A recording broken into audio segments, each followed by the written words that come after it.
মানে স্পিকার, আমি এই ব্যাপারে স্পষ্ট বলতে চাই, মদ আল্লাহ তাআলা হারাম করেছেন, এটা কিয়ামত পর্যন্ত হারাম থাকবে।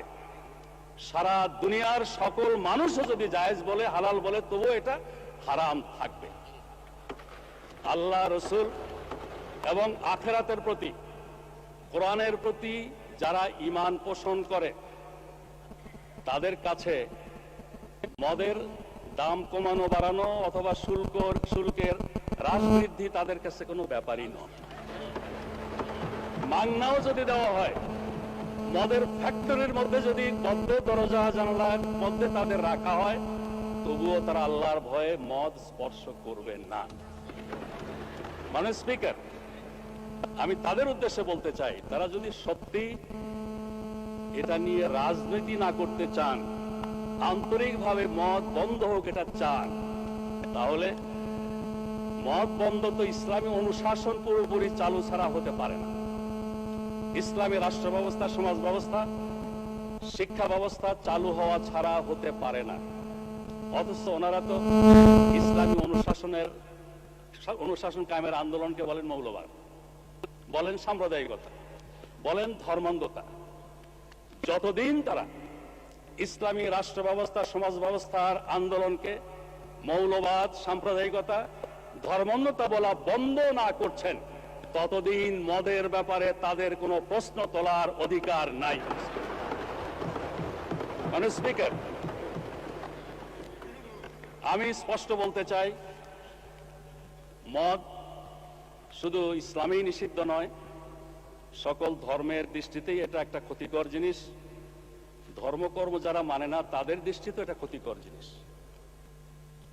কিন্তু শুধু আইন করে এটা বন্ধ করা সম্ভব নয়। 1920 সনে আমেরিকা কংগ্রেসের সিদ্ধান্তের ভিত্তিতে এবং সংখ্যাগরিষ্ঠ জনগণের ঐক্যমতের ভিত্তিতে মদ নিষিদ্ধ করেছিল। মদ থেকে তাদের জাতিকে দূরে রাখার জন্য কোটি কোটি পৃষ্ঠা বুকলেট, লিফলেট, হ্যান্ডবিল প্রচার করেছিল। তখনকার আপ টু ডেট, মানে স্পিকার, হলুদ বাতি জ্বালালে আমি থেমে যাই, আমাকে নিয়ে অনেক কথা হয়েছে, আমার দলকে নিয়ে অনেক কথা হয়েছে। এই পার্লামেন্টে সেগুলোর জবাব দেওয়ার সুযোগটা অন্তত আমাকে দেবেন মানে স্পিকার, আমি আশা করি। তাই বলছিলাম, আমেরিকাতে এভাবে মদ বন্ধের সিদ্ধান্ত নিয়েছিল 1920 সনে। 1933-এ আবার এই সিদ্ধান্ত প্রত্যাহার করতে হয়েছিল। এই সিদ্ধান্ত কার্যকর করতে গিয়ে 200 লোক নিহত হয়েছিল, 5 লক্ষাধিক লোককে কারাবন্দী করা হয়েছিল এবং লক্ষ কোটি কোটি ডলার জরিমানা করা হয়েছিল, সম্পত্তি বাজেয়াপ্ত করা হয়েছিল। তারপরে এটা বন্ধ হয়নি। মানে স্পিকার, এই ব্যাপারে আরেকটা পিকচার আমি আপনার সামনে আনতে চাই। 1400 বছর আগে জনাবে মুহাম্মদুর রাসূলুল্লাহ সাল্লাল্লাহু আলাইহি ওয়াসাল্লাম যখন ইসলামের দাওয়াত দিচ্ছিলেন, সেই যুগটাকে বলা হয় আইয়ামে জাহিলিয়া। তখনকার দিনে মানুষের মদের আসক্তি আরো অনেক বেশি ছিল। আরবি ভাষায় দেখেছি মদের নাম 200-এরও বেশি। তাদের কাব্য সাহিত্যে মদের বন্দনায় ভরপুর। সেখানে বাড়িতে বাড়িতে মদের মটকি ছিল। আমেরিকার মতো এরকম প্রচার মিডিয়া ছিল না মোটিভেশনের জন্য।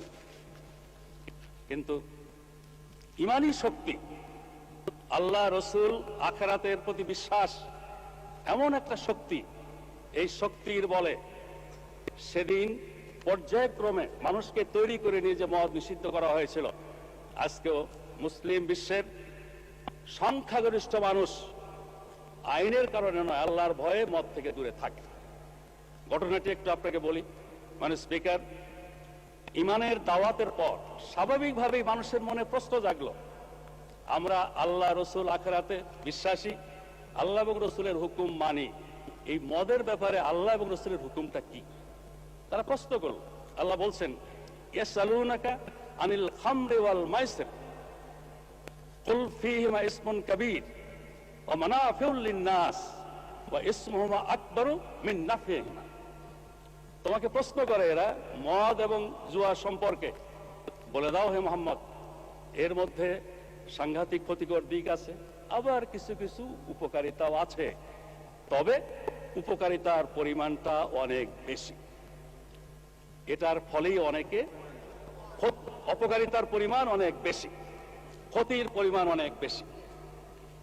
এটার মধ্যে যে মেসেজ ছিল, বুদ্ধিমানেরা এটার ভিত্তিতে মদ ছাড়া শুরু করলো। সেকেন্ড স্টেজে এসে বলা হলো, লা তাকরাবুস সালাহ ওয়া আনতুম সুকারা, মদের নেশা থাকা অবস্থায় নামাজের কাছেও যেও না। নামাজ তো আগেই ফরজ হয়েছে, কিন্তু অতি বুদ্ধিমানেরা শুরু করলো কি, ফজর আর জোহরের মাঝখানে এমন একটা সময় সিলেক্ট করে যাতে জোহরের সময় আসার আগে নেশা কেটে যায়। একটা পর্যায়ের পরে একেবারে থার্ড স্টেজে এসে বলা হলো, ইন্নামাল খামরু ওয়াল মাইসিরু ওয়াল আনসাব ওয়াল আজলাম রিজসুম মিন আমালিশ শায়তান ফাসতানিবুহু লাআল্লাকুম তুফলিহুন। এই মদ, এই জুয়া, এই মূর্তি, এই পাশা খেলা, এগুলো শয়তানের কাজ।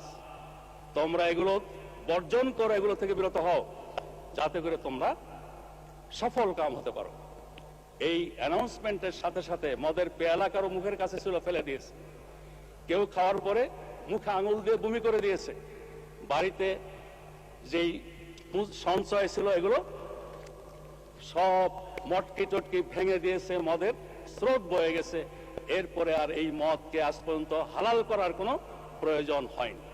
আওয়ামী লীগের বন্ধুরা যদি সত্যিই আন্তরিক হন মদের ব্যাপারে, তাহলে আসুন আমাদের সাথে ইসলামী রাষ্ট্র প্রতিষ্ঠার আন্দোলনে শরীক হন। ইসলামী সমাজ ব্যবস্থা, ইসলামী বিচার ব্যবস্থা, শরিয়া আইন কায়েমের আন্দোলনে শরীক হন। তাহলে এই কথা বলবেন, না হলে এই কথা দয়া করে বলবেন না।